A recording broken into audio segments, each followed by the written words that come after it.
Bonjour à tous, aujourd'hui je vous ai réservé un guide d'achat pour acheter votre smartphone moins cher. Alors pas forcément pour vous dire quel téléphone acheter, c'est pas du tout le propos. Le propos c'est de vous dire où acheter votre téléphone moins cher, comment faire et comment économiser de l'argent. On y va tout de suite.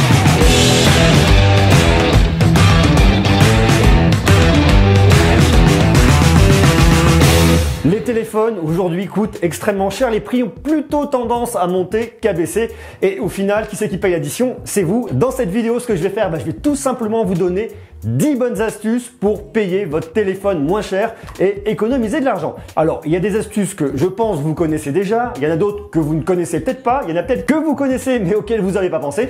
Donc, on va regarder ça ensemble et on va commencer tout de suite par la numéro 1. La toute première astuce concerne les produits reconditionnés, ce qu'on appelle le refurb. Qu'est-ce que le refurb? Bien, ce sont des produits reconditionnés, donc des produits d'occasion que des grandes marques ont récupéré, ont vérifié, ont remis en état et vous garantissent pendant un temps. Alors aujourd'hui, il y a pas mal de sites qui font du refurb. Il y en a des très connus, il y en a des moins connus. Celui qui s'est lancé il y a pas longtemps, c'est Amazon. D'ailleurs, je vous ai mis un lien dans la description pour aller voir. Il y a également la Fnac, également un lien dans la description qui fait aussi des produits reconditionnés. Apple le fait aussi sur son site directement. Par contre, ils le font uniquement sur les Mac, les iPads, les iPods et les Apple TV. Pour l'instant, sur les iPhones, j'ai rien vu. Mais concernant les autres produits, c'est vraiment intéressant. D'ailleurs, je vous en avais déjà parlé dans une précédente vidéo lorsque je vous donnais des conseils d'achat pour acheter votre Mac dans des conditions intéressantes, puis savoir quel Mac choisir. La vidéo est ici. Je vous invite à aller la voir. Et d'ailleurs, vous allez voir, le refurb de Apple est plutôt pas mal. Donc pour l'instant, je vais pas vous parler d'Apple sur le refurb parce qu'ils ne reconditionnent pas les iPhones,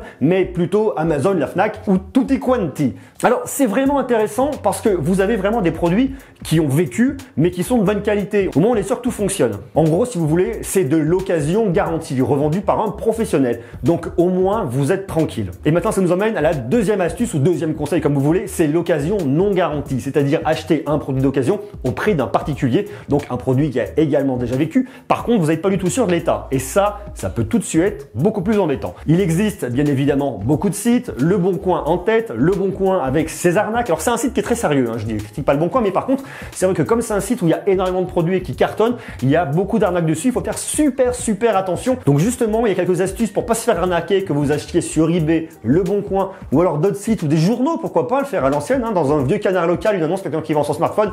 Il faut faire des vérifications. Alors déjà vérifier l'état lorsque vous aurez le téléphone dans les mains ou que vous rencontrez la personne, pouvoir vérifier s'il fonctionne. Pourquoi pas faire une vidéo Skype avec lui qui vous montrera que son téléphone marche. Enfin voilà, il faut vraiment vérifier l'état avant de le faire par correspondance parce qu'on peut rapidement se faire arnaquer. Et il y a un autre point qui est super intéressant, c'est de vérifier que le téléphone n'a pas été volé. Parce que si le téléphone a été volé et que vous l'achetez, vous devenez de fait un reseller. Et là, vous pouvez encourir des problèmes. Alors ce qu'il faut faire, c'est vérifier le code IMEI. Ce que vous faites, vous demandez à la personne qui le vend, qui vous donne le code IMEI. Alors pour l'avoir, c'est facile, il suffit de faire étoile dièse 06 dièse et vous avez votre code qui s'affiche sur votre téléphone. Ce que vous faites une fois que vous avez ce code, vous allez sur un site dédié et vous rentrez le code dedans et vous vérifiez si le téléphone n'a pas été déclaré, soit perdu, soit volé. Alors les sites aujourd'hui qui proposent ce service sont des services qui sont payants. Il y a un site qui m'a l'air très sérieux, s'appelle veritas-certification.com. Je vous mets le lien dans la description. J'ai noté les prix. Si je regarde pour un smartphone classique, classique hors Apple en gros si vous voulez, parce que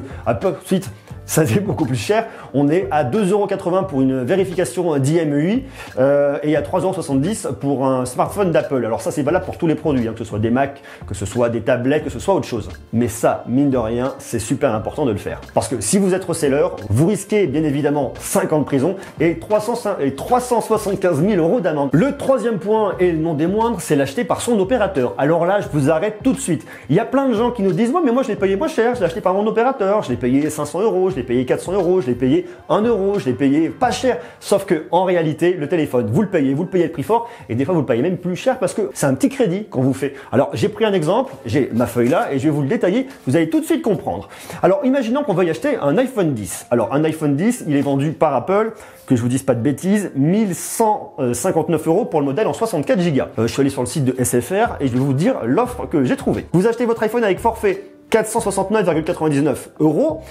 En plus, il faut rajouter 24 mensualités de 8 €, ce qui fait que en tout, vous le payez, vous, ne serait-ce que pour le téléphone, 661,99 €. Bon, jusque-là, vous me suivez.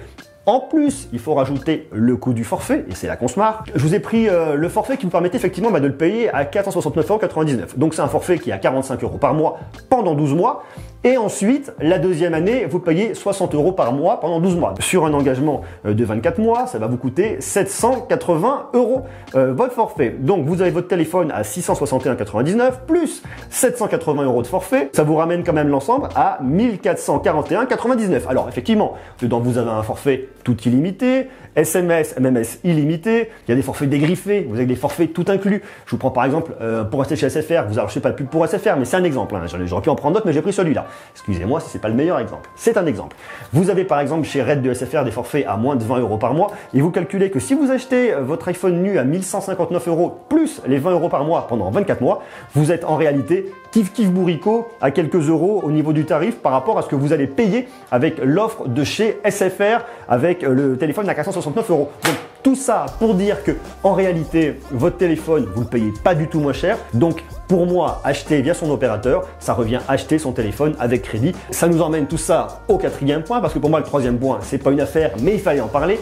Le quatrième point, c'est acheter un nouveau smartphone juste après la sortie de son successeur. On va prendre l'exemple par exemple du Samsung Galaxy S8 ou S8 Plus, qui sont des modèles du début d'année 2017. En 2018 sort le Samsung Galaxy S9 et S9 Plus. Alors c'est un exemple, hein, mais c'est valable pour beaucoup d'autres produits. Et chez Samsung c'est intéressant et je vais vous expliquer pourquoi. Parce que lorsque le produit est sorti, forcément la version antérieure, le modèle de l'année d'avant, va forcément baisser. Alors c'est un peu moins vrai chez Apple parce qu'il y a quand même une politique de prix assez élevée, même sur des produits, je dirais, de génération antérieure. Par contre, chez Samsung, lorsque vous achetez un produit, on va prendre l'exemple du Galaxy S8. Le Galaxy S8 est sorti mars, si je dis pas de bêtises, mars-avril 2017. À peu près, à vue de nez, hein, excusez-moi si je suis pas très précis. Quelques mois après, il a vraiment baissé, mais assez significativement. Et si vous achetez un Samsung Galaxy S8, alors que le S9 est annoncé, ou encore pire que le S9 est sorti, vous allez voir que vous êtes payé beaucoup moins cher, mais vraiment beaucoup moins cher,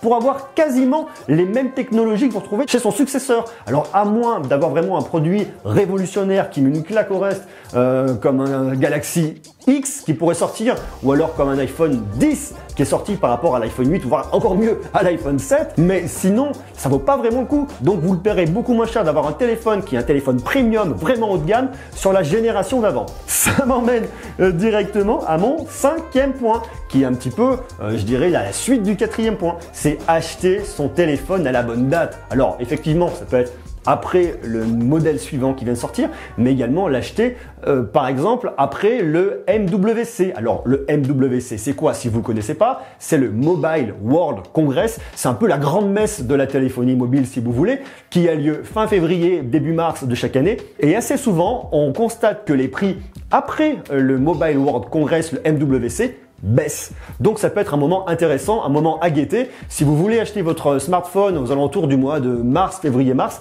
attendez que le MWC soit passé et regardez s'il n'y a pas une petite chute de prix, ça peut être intéressant. Autre moment très intéressant, c'est la fin de l'année, le quatrième jeudi du mois de novembre. Vous avez le Black Friday suivi le lundi d'après du Cyber Monday où là effectivement les prix ont tendance à chuter et vous allez faire des vraies affaires et vous allez pouvoir acheter un smartphone beaucoup moins cher. Et ça, croyez-moi, c'est super intéressant. Sixième point, les comparateurs de prix. Alors effectivement, vous allez acheter un produit neuf, vous risquez de le payer cher, mais par contre, il se peut qu'il y ait un vendeur qui fasse une promotion sur un produit et ça peut être très intéressant. Je vous invite à aller dans Google ou autre moteur de recherche, vous tapez comparateur de prix et vous recherchez le nom de votre smartphone, du produit en tout cas qui vous intéresse et vous regardez s'il n'y a pas une petite différence. Vous allez économiser quelques euros, alors c'est pas forcément un truc monstrueux, mais tout est bon à prendre. Septième point, acheter un mobile chinois qui n'est pas encore sorti en France ou qui ne sortira jamais en France. Il y a beaucoup de fabricants chinois, Xiaomi en tête de liste, qui ne commercialisent pas tous leurs produits en France et vous pouvez faire de vraies affaires là-dessus. Ça, c'est super intéressant. Ce que je vous invite, moi, c'est d'aller regarder sur différents sites internet chinois, même sur la Fnac, par exemple, pourquoi pas, il y en a d'autres, hein,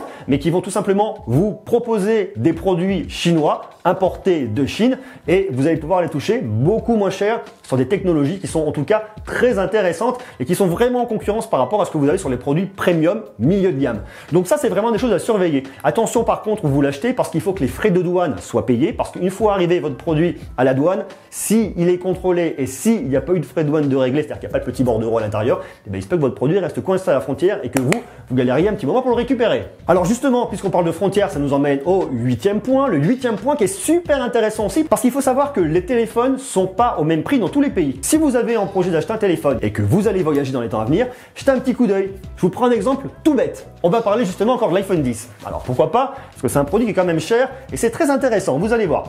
Alors on parle toujours du 64 Go vendu par Apple aux États-Unis, il coûte 999 $.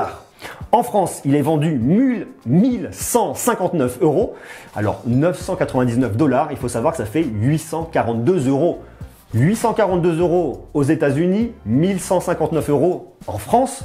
Il y a quand même quasiment 200 € d'écart. Donc si vous avez en projet d'aller aux États-Unis et que vous voulez acheter un iPhone 10, achetez-le directement là-bas. Alors attention, une fois de plus, vous ne paierez pas les frais de douane lorsque vous allez acheter un produit de cette valeur là-bas et que vous le ramenez en France. Ce que je vous conseille, moi, c'est que vous enlevez tout l'emballage, vous ne gardez pas l'emballage, vous mettez votre carte SIM, le téléphone dans la poche, ni vu ni connu. On arrive maintenant au 9e point.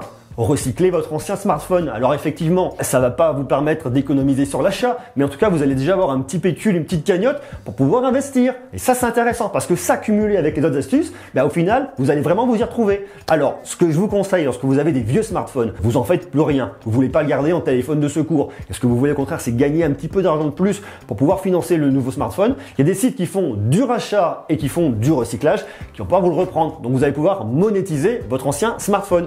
Je vous invite à chercher dans Google rachat de smartphone et vous allez voir qu'il y a toute une liste qui va s'afficher devant vous. Après, vous en tirerez davantage d'argent. Vous vous en doutez, si le produit est en bon état, forcément, s'il est cassé, il ne vaudra pas grand-chose. Maintenant, on va garder pas le meilleur pour la fin, mais presque, c'est la 10e astuce. Ce sont les sites de cashback. Je ne sais pas si le système de cashback ça vous parle, je me rapproche un peu parce que là je rentre un peu dans l'intimité. Les sites de cashback, c'est quoi? J'en bafouille. Qu'est-ce que c'est qu'un site de cashback? Un site de cashback, c'est tout simplement un site par lequel vous allez passer pour acheter chez un marchand quelconque et le site de cashback, lui, a un lien d'affiliation, il va toucher une commission. Cette commission, il va vouloir reverser, soit en forme de bon d'achat, soit en forme de commission directement. Et ce qui est intéressant, c'est que si vous allez acheter par exemple un smartphone qui coûte quand même une petite somme, eh bien vous allez pouvoir récupérer un peu d'argent dessus. Alors, pas forcément de l'argent directement disponible sur votre compte à un instant T, mais pourquoi pas du bon d'achat pour plus tard si vous avez des cadeaux, des choses à prévoir, ça peut être vraiment très intéressant. Les sites de cashback, je vous invite pareil à aller dans Google, vous tapez cashback smartphone, vous allez en trouver pas mal et vous allez voir, ça c'est aussi une bonne astuce. Voilà un petit peu ce qu'on peut dire aujourd'hui sur toutes ces astuces pour acheter un smartphone pas cher. Alors ce que je vous dis aujourd'hui pour les smartphones, c'est vrai pour les produits high-tech en règle générale. Toutes ces astuces, vous pouvez les décliner et les adapter et vous verrez que vous serez gagnant. Dites-moi ce que vous en pensez. Est-ce que vous avez d'ailleurs déjà acheté par des sites de cashback? Est-ce que vous avez déjà acheté du reconditionné? Est-ce que vous avez acheté sur le Bon Coin ou équivalent? Est-ce que vous avez été arnaqué? Mettez-moi ça en commentaire. C'est toujours important de partager son expérience. Je vous remercie d'avoir regardé cette vidéo. Je vous invite à me laisser des jolis pouces, à vous abonner parce qu'on va faire beaucoup de vidéos comme celle-là pour vous donner des astuces, des techniques pour acheter, mieux acheter, acheter moins cher. Des astuces aussi pour savoir comment améliorer votre batterie, comment faire de la photo de meilleure qualité. Enfin, il y a énormément de choses à venir. Donc, restez connectés, abonnez-vous et n'oubliez pas que d'ici quelques jours, je pars au CES à Las Vegas. Je vais tout vous raconter sur la high-tech, vous montrer les nouveautés, les nouveaux produits, les nouvelles technologies et tutti quanti. Merci à vous. Je vous embrasse. Soyez sages. Portez-vous bien. Faites pas trop de bêtises et à très bientôt. Ciao!